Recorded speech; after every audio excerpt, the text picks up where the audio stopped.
The Jackets are trying to avoid a fifth straight loss against a Metropolitan Division team when they play the Devils tonight. Is it even worth it, though, for them to beat the Devils? I'll talk about that today on Locked On Blue Jackets. You're Locked On Blue Jackets, your daily podcast on the Columbus Blue Jackets, part of the Locked On Podcast Network.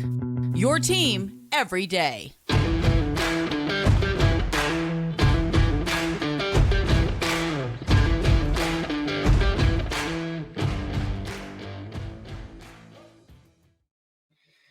Welcome to Locked On Blue Jackets, part of the Locked On Podcast Network, your team every day. I'm your host, Hayden Houshorn. The other co-host, Jay Foster, is out today. He will be back tomorrow.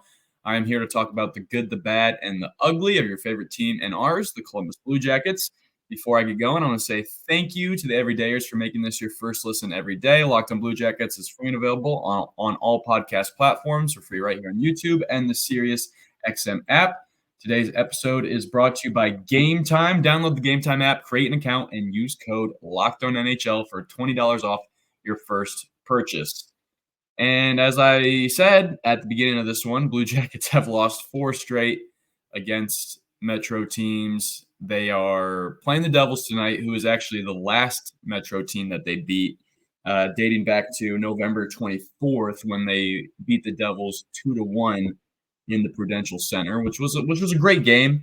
I think if we rewind back to a month ago, the Blue Jackets were dead to rights. 9-game losing streak. They needed to get a win in that one in order to feel like they maybe still had a season to play for. And since then, they have been kind of leveling out to a 500 team. But then you look back here, and they've had a couple losses now to the Capitals and Leafs, both those games at home. And before that, they lost to the Devils at home. So, and just in general, 4 straight losses against teams in their division. Now, it's definitely an opportunity to right the ship tonight and maybe get this thing back on track. But as I also asked at the beginning of this one, getting phone calls from family. It's still the holiday season. I'm recording this day after Christmas. Happy Boxing Day to those that celebrate Boxing Day. Whatever Boxing Day is, happy Boxing Day. Merry Christmas to all who celebrates yesterday. And just overall, happy holiday season. I really like that the NHL does the 3-day holiday break because I'm a fan of other sports. I can sit back and watch some football, watch some basketball, and enjoy those things. And you also have the World Juniors going on. So it's not like we're completely deprived of hockey. We do have the World Juniors to talk about, which I think I'll finish up with at the end of this show today in the third segment. But this first segment's going to be just about asking you guys, and I know you guys can't talk back to me as I'm recording, but please chime in the comments. Is this game even worth winning? Because the Jackets are 11 points out of a wild card spot right now. They're definitely better than where they sit in the standings. They're 8th in the Metro, and I have some facts actually that will kind of prove me right on that they're better than 8th in the Metro, even though they are 8th in the Metro. But this division's tough. This division's tough, and the Devils are a great example of why this division is so brutally tough because the Devils are a really good hockey team. I don't think anybody who's been following the NHL the last couple seasons would disagree with that. They're very good. They have tons of great players. Dougie Hamilton, Luke Hughes, Jack Hughes, Andre Palat, Tyler Toffoli. The list just goes on and on with all their great, amazing players who we've seen as Jackets fans beat up the Blue Jackets in their last game just a couple weeks ago when the Devils came to town and beat the Jackets 6-3. So we know what they got, but they are, believe it or not, 6th place in the Metro right now, which is ridiculous to think about because they're definitely still a Stanley Cup contender this season.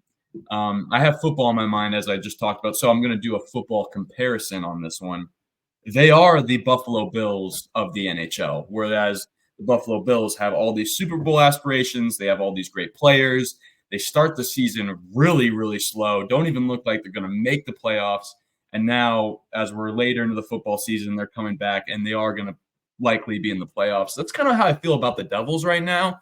The Devils just had such a bad start to their season, and not even bad, but just kind of just lame. Not really the hot start I think people expected them to have. Now, a lot of that is maybe goaltending. Maybe they didn't get as much out of Vita Vanacek early in the year as they thought, but lately Vanacek is playing a lot better. He's 6-2 in their last 8 games, so he's kind of figured things out for himself. Their scoring has been a lot better.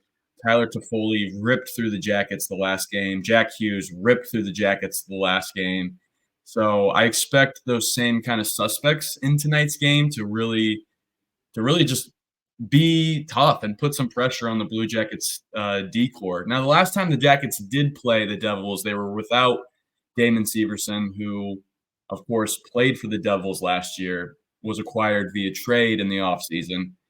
I think having him in the lineup is definitely going to help, no doubt. Not just from a pure skill perspective. Obviously, Damon Severson's he's in your top 4 best defensemen on this team, maybe even top 3. I'd put Werenski. It's Juracek's definitely up there, and then I'd say Severson's probably 3rd. Gabranson this year, if we're ranking just off this year, Gabranson's been the 2nd best defenseman right behind Zach Werenski. But Damon Severson, obviously a very important player, and when you're going against a team like the Devils, he's a very important player because he practiced with those guys every day of his career in the last few years. So he knows those players better than anybody. So it'll be huge to have him back in the lineup. And if you look at that game that took place at Nationwide on December 16th, the Jackets were just getting beat badly. Their defense was that was like old school Blue Jackets. Old school as in the last couple of years, Brad Larson Blue Jackets, where their defensemen were just getting passes hit behind them, and guys were just let alone free in front of Daniil Tarasov, who hadn't played hockey in 9 months. So, like, what the heck is he doing having to be all alone with Jack Hughes, who's at the top of his game right now?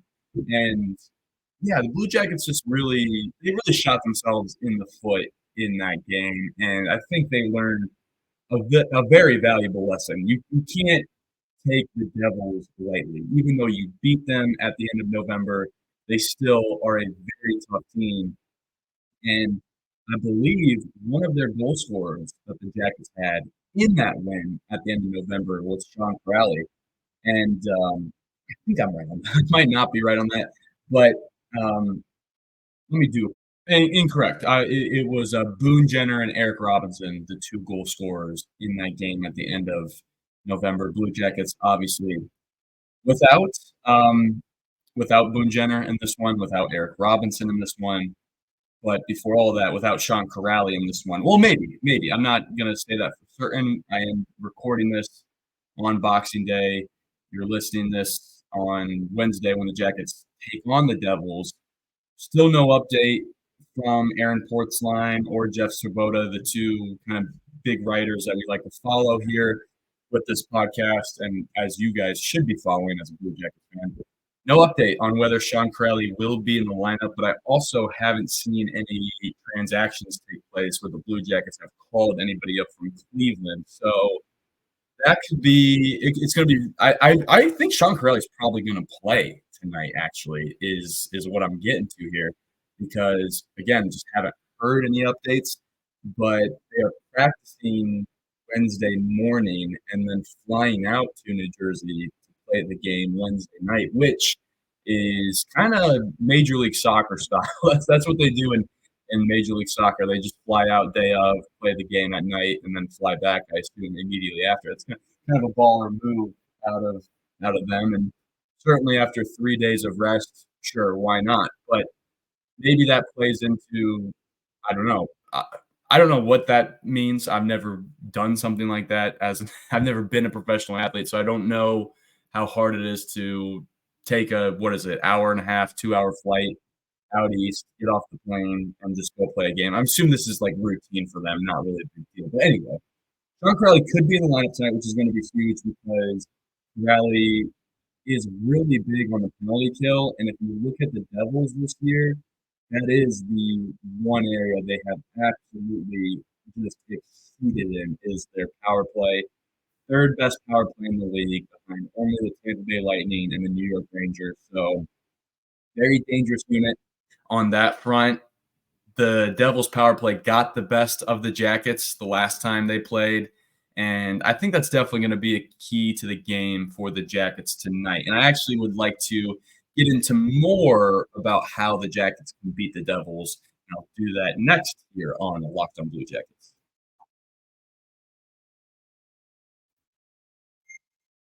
Next, I want to tell you guys about Gametime. Have you ever been frustrated or, just bummed out when you try to buy tickets to a big sporting event that you're trying to go to with some friends and you're just struggling through all those other apps that I don't really feel like naming because they're irrelevant? Because Gametime is the app you should be using.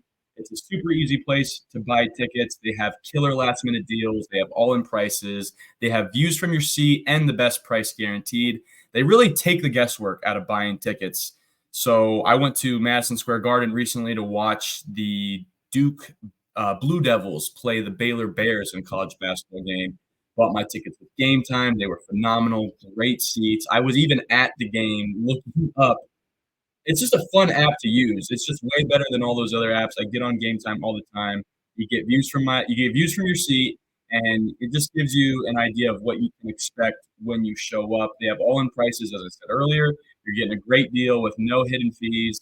And it's super easy to buy tickets. Just 2 taps and boom, you're there. So take the guesswork out of buying tickets with Gametime. Download the Gametime app, create an account, and use code LOCKEDONNHL for $20 off your first purchase.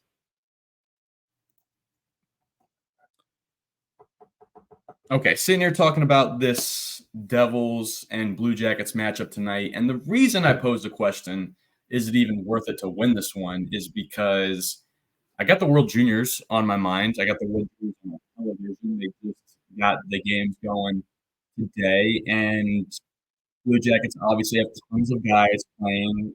Gavin Brindley, who had 2 goals for Team USA today. That was awesome. Jordan Dumais is out there for Team Canada. Denton McCache's out there for Team Canada. I'm going to talk about more on the World Juniors in the third segment. But point being, I'm watching kind of the future play right now on TV, especially during this little break that the Jackets are on. And I'm just thinking, is it the best thing for the Jackets to win this game tonight? And I just honestly don't think so. I know Pascal Vincent will try to win this game. I know the team will obviously try to win this game. But me as a fan, I'm sitting back and saying, Blue Jackets lose a 5th straight game to a Metro team tonight, I will be sad. I'll be bummed out because I kind of liked that feeling, like the Jackets owned the Devils for like a month. That was pretty fun, you know. They went to the Prudential Center, won a 2-1 game on Black Friday, and at that time felt like maybe saved the season a little bit. And while I could do that exact same thing for this game tonight mentally, be like, oh, if they win this one, they save the season. But the road ahead is going to be tough because you come back home and you got the Leafs on Friday night, and we know what the Leafs can do. They just beat you 5-1 in your barn, and that wasn't a great look. And then you go into the new year. You got the Sabres the day before New Year's Eve, and then you got the Bruins the day after New Year's Day. So it gets tough. The schedule then gets brutal. We know the month of January and February is never fun as a Jackets fan. Those months have straight up never been fun as a Jackets fan. So for me, I'm not really optimistic that they can do anything to resurrect their season. They would have to probably beat the Devils like 7-1 tonight for me to be like, yeah, the season's back on, which they definitely can do. Blue Jackets can't have those games where they just beat the living breaks off of anybody on any given night, which has been part of my frustration as a fan. Like, how do some nights you come out, score 9 goals, and the other night you can't even get a shot on goal on a 2-on-0 situation? Like, how is this the same hockey team sometimes? It's kind of where I have myself at with this team. But, um, yeah, I don't know if it's the best thing for the Jackets to be winning games and rather than just straight up lose them. I know it's no fun to lose. I know it's ugly to lose, and I know I'm gonna get called out probably in the comments for asking them to lose because that's not really a fun thing to do. But the truth is, if you get last place in the NHL, you have the best odds at landing the number one overall pick, Macklin Celebrini, who I understand isn't really he's not Connor Bedard, but he's going to be a good player in the NHL. And watching him play that first game for Team Canada, I think you'll figure that out for yourself. And I think watching him play for the Boston Terriers, like you will figure that out for yourself. That is a guy you want on your team, especially when you see what's coming in with those other guys that I already mentioned that we'll talk about in the World Junior segment. But yeah, I don't know. I mean, maybe if the Blue Jackets win this game, I'll come back on and say, "Oh, the season's back on. I'm feeling good again." But probably not, because we know this Jackets team by now. They'll win a game and then they'll lose 3. They'll win another one and then they'll lose 1. Like that's just how it goes for this team right now. And yeah, it was a fun month of December. I will say that it was a fun month. They had some wins in there. They started off the month right, beating the Senators. They beat the Blues 5-2 on. The Leafs 6-5 win on the road was sweet, and then obviously the 9-4 win in Buffalo was awesome. And then I'm looking at your remaining 3 games between the Devils, Leafs, and Sabres, and you probably have to win all 3 of those games for me to look at that 11-point chasm between where they sit now and a playoff spot and me be like, yeah, they can overcome that gap. I know it is. It really is. Just take it one game at a time. I know that, but I'm just trying to be realistic. And I've been a fan of this team since 2004. So I know that if there's one thing true about the Blue Jackets, it's don't expect them to win. Just don't, because they won't. They won't. When you expect them to win, they won't. They had a few good years with the Torts era, and that was kind of the only time when you could expect them to do things. Now, I will say, and because they're playing a team like the Devils, who are so talented and have so talented at such a young age too. They have so many dudes in their 20s that are playing like elite NHL hockey right now. And again, they probably feel like they're underperforming, which is why I compared them to the Buffalo Bills. Like they have all this talent. They definitely should be looking like world beaters, Stanley Cup contenders right now, but they're not really getting it done. What's the record? 17-13, 6 in the Metro. Yeah, that's not really going to get it done. But they have all these young players. They will be fine. They will eventually figure it all out. This time in a couple years, with this Blue Jackets team and this core that they have with Marchenko, Fantilli, Ken Johnson, this is where I want the Jackets to be at. I want them to be like, oh, we're having a disappointing season, but we're 17-13, 6th place in the Metro, only 3 points out of a playoff spot. That's where the Devils are at right now. So that's where I think the Blue Jackets can be, because if you look at it, the Jackets are actually going step for step offensively as a team like the Devils, because the Devils have 109 goals on the year. The Jackets have 108 goals on the year, and that's without me mentioning the games played situation, which the Jackets all year have played just a few more games than some of their other teams. But point being, Jackets are the 4th best scoring team in their division right now. That's top half, and there's only room to. They're only going to go up, I assume, as long as they can keep all their players happy, as long as they can keep them together. I think the Blue Jackets are building a very good core, but it's frustrating, right? This is growing pains, right? This is what Jay said the other night, and I'm actually glad that he said that. I had some time to really think about that over the holiday break.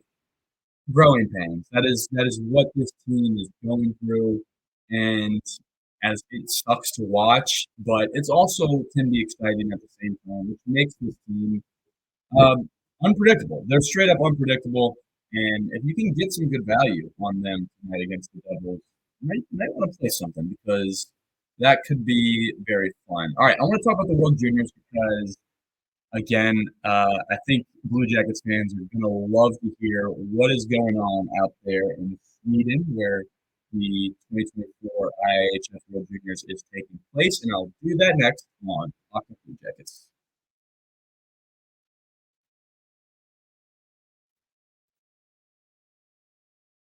As the weather gets colder, the NFL offers stay hot on FanDuel. Right now, new customers get $150 in bonus bets with any winning $5 money line bet. That's $150 if your team wins. Guys, Blue Jackets fans, and if some of you are probably Browns fans right now, you got to absolutely love the way that Joe Flacco has came in and had probably one of the best seasons a Browns quarterback has had in a long time. He has just been so much fun to watch. You could probably get them some good money line value on Thursday night when they take on the Ravens. It's going to be a very tough game, but they're going to be dogs in that game. And Joey Flacco going against his old team, that's always going to be fun. But you heard me. You heard me, Blue Jackets fans. New customers get $150 in bonus bets with any winning $5 money line bet. So if you've been thinking about joining FanDuel, there's no better time to get in on the action. It's an app that's super easy to use with spreads, player props, over-unders, and more. So visit FanDuel.com/locked-on and kick off the NFL season. FanDuel, official partner of the NFL.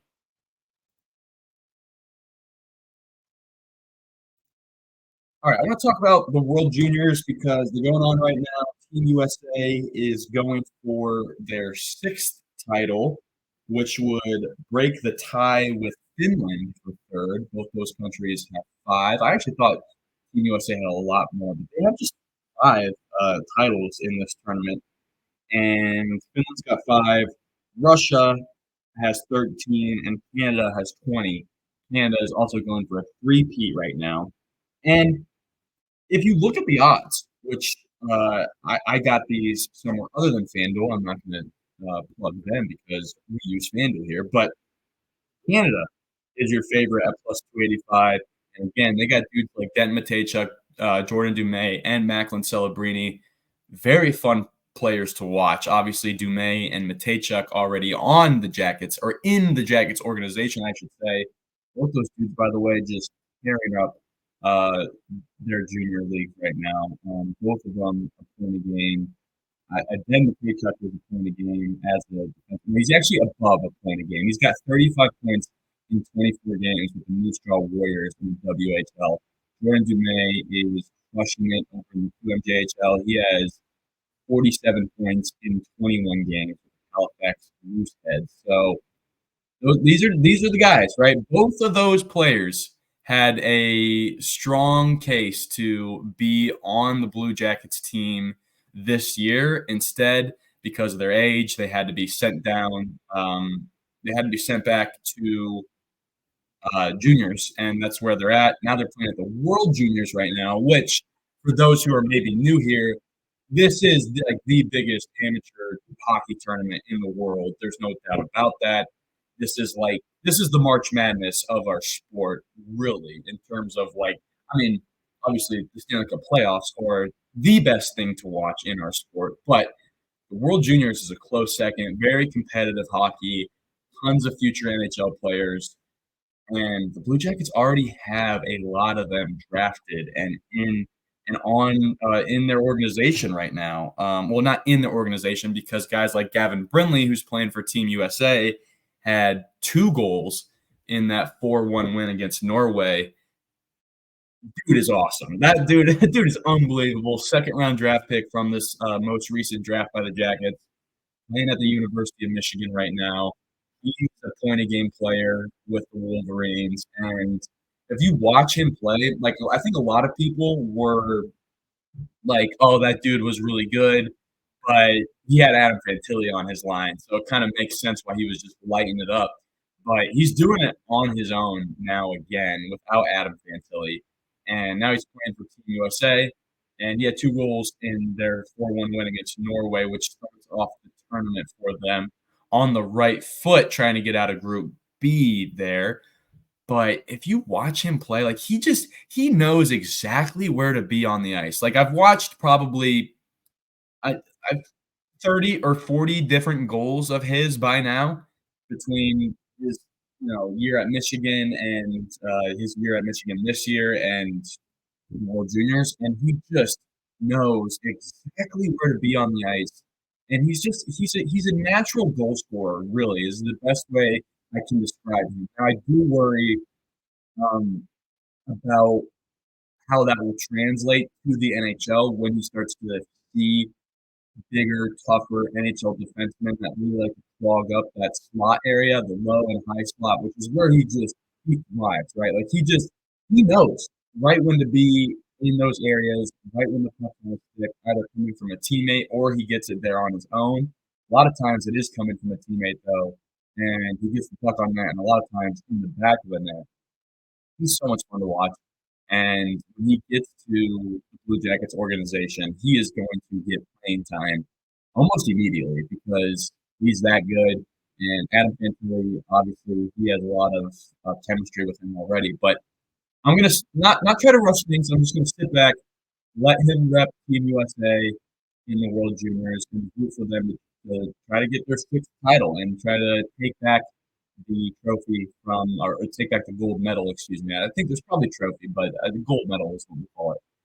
Take back the gold medal from Team Canada. That would be really fun. But, if Team Canada wins, I will obviously very much enjoy watching Jordan Dumais and Denton Matejchuk tear it up as well, because Matejchuk had a nice little highlight too, where he was just dangling through everybody and then had a nice backhand pass on the doorstep, gave one of his guys an absolute tap-in that his teammate wasn't able to cash in on. But those dudes are tons of fun to watch. The World Juniors just got started.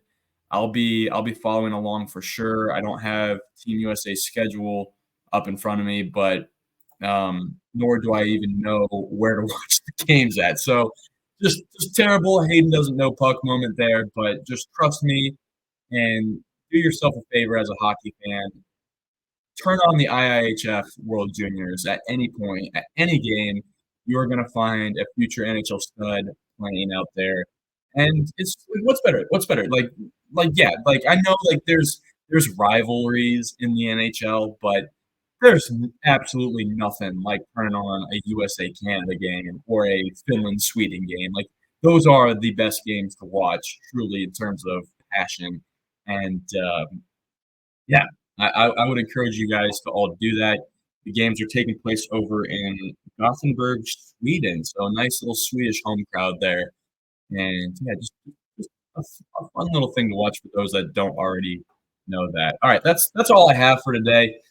Just to give a quick prediction on this Devils game here. I didn't get a chance to get a prediction from Jay, but if you follow him on Twitter at _JAKOBFORSTER, maybe he'll throw out a prediction for you. I'm not going to make him do that, but maybe he will. I'm on Twitter at HaydenH971.